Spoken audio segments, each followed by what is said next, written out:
په افغانستان کې سیمه سادات جنگ شروع کوي. آیا دا خبره ښه ده که نه؟ د دې فیصلې کول نه مخکې افغانانو ته پکار دی چې یو درې خبرې په نظر کې ونیسي. اول دغه خبره چې دغه جنگ چې سیمه سادات کوي دا د چا دپاره کوي؟ دعوه خو داسې ده چې دا د افغانانو دپاره موږ کوو، د افغانانو حقوقو دپاره کوو، خو په اصل کې دا خبره یاد ساتل پکار دی چې سوالګر سړی هېڅکله اختیار نه لري چې خپل انتخاب وکړي. دویمه خبره افغانانو دپاره دلته په ذهن کې ساتل پکار دی هغه ده چې آیا دا جنگ به افغانانو ته ګټه وکړي که تاوان به ورته وکړي. او دریم افغانان په دغه وختونو کې څه وکړو؟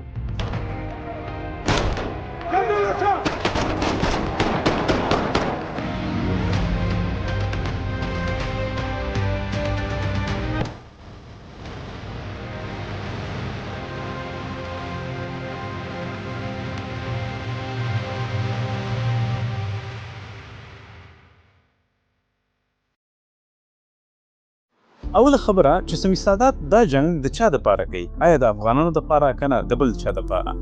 دا موږ ټولو ته معلومات دی چې خپله سیمه سادات سره دونه زیات اسلحې یا دونه زیات قوت یا شی نشته دی چې دغه جنگ پې ترسره کړي د طالبانو سره.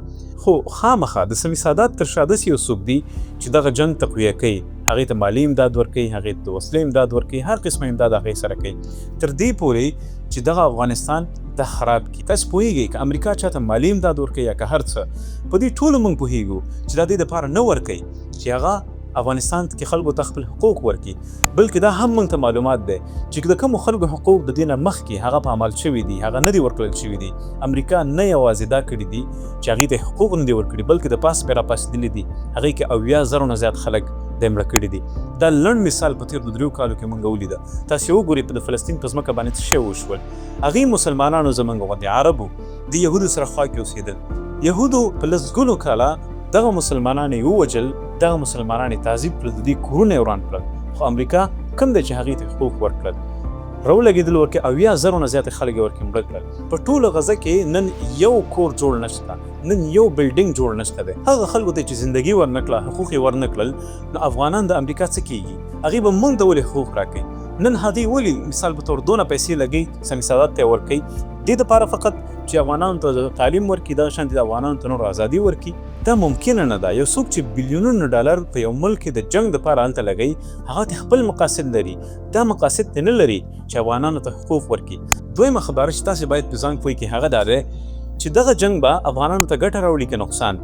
ملګرو دا یاد ساتئ همیشه دپاره، کله چې په یو ملک کې جنګ شروع شي، هغه ملک د یو کال په جنګ باندې په لسګونو کاله به شاته بیرته په اقتصاد کې ځي، په ترقي کې ځي، په هر یو باب کې د ملک هغه بیرته شاته ځي.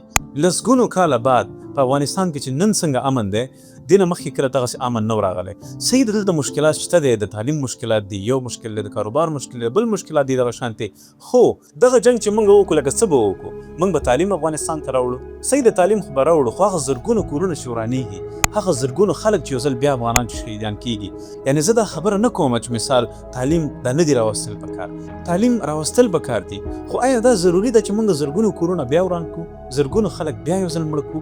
یعنې په دې به موږ ته ګټه راشي؟ دغه چریکي جنګونه چې کوم اوس شروع کېږي په افغانستان کې، چې یو ډله په بدخشان کې روزي، بل په لغمان کې روزي، بل په بل ځای کې، دا یاد وساتئ دا هېڅکله معاشرې ته خیر نه راوړي. تاسې کې هغه ځوانان چې د چا والدین ژوندي دي، چا نیکونه ژوندي دي، په 1990 او 1980 هغه وختونه یې لیدلي دي، تاسې ورسره نن کښېنئ لږ پوښتنه ترې وکړئ.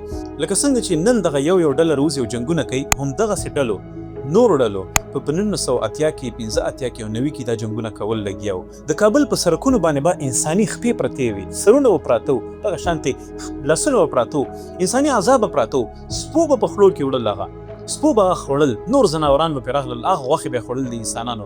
خو هېڅ چا به دونه نه شو کولی چې دغه خپې دغه اعضا اوچت کړي. ولې؟ یو ډار و، یو یره وه په دې خلکو کې. دې جنګي مشرانو په هغه وختونو کې که یو کس به په هغه روډ باندې مړ که، نو چاته به اجازه هم نه ورکوله چې دغه لاس راوچت کړي، دغه خپه راوچت کړي او دغه کس هلته دفن کړي. نه، ځناورانو به دا اډوکي په خپلو خولو کې نیول او وړل به یو خوا بله خوا بیا به یې خوړل. دا داسې خبرې نه دي چې مثال په طور هسې قیسي دي یا جذباتي خبرې دي. تاسو که د چا والدین، د چا نیکونه دا که اوس ژوندي وي، تاسو ته پوښتنې وکړئ چې هغه حالات یې لیدلي، کابل یې په هغه وخت کې لیدلي، تاسو به ډېر صفا د حقیقت ووایي. نو افغانستان کې که دغه خلک اوس بیا یو ځل راشي، یو په یو ځای کې جنګ شروع کړي، بل په بل ځای کې جنګ شروع کړي، باور وکړئ ورونو، نن کابل یو ډېر پرامنه ځای دی، خو سبا به خو همدا ستاسې هډوکي پکې ستاسې خپې لاسونه او پکې په دې سړکونو باندې پراته او ځناوران به یې خوري. انسانان دونه انسانان به څوک نشي کولی چې دا دفن کړي، ځناوران به یې خوري. دغه حل به موږ افغانان همیشه دپاره د خپل جذباتي فیصلو د وجې نه خپل وطن په خپله وران کړی دی. بل اخري خبره تاسو دا یاد وساتئ چې افغانانو ته په دغې وخت کې څه کول پکار دي. په دې خبره باندې ځان پکې، دا ډېره مهمه خبره ده. دلته په ملک کې ډېر زیات مشکلات دي، موږ پوهېږو، او دا په هر یو ملک کې. که تاسو د دنیا هر یو ملک راوښیئ چې ډېر زیات تعلیم یافته دی، ډېر زیات ترقي یافته دی، هر قسمه ملک چې هلته که مثال په طور د نجونو د سکول مسله نه یو بله مسله وي، هغه مسله نه یو بله مسله وي. په ملکونو کې دا مسایل دا یو عادي خبرې، دا همیشه دپاره وي. خو د دې د مسلې حل نه نه چې موږ ټوپکونه راوخلو او زرګونو کورونه بیا یو ځل وران کړو. موږ ټوپکونه راوخلو، زرګونه افغانان یو ځل بیا ولو. دغه حل نه دی. حل مذاکرات دي.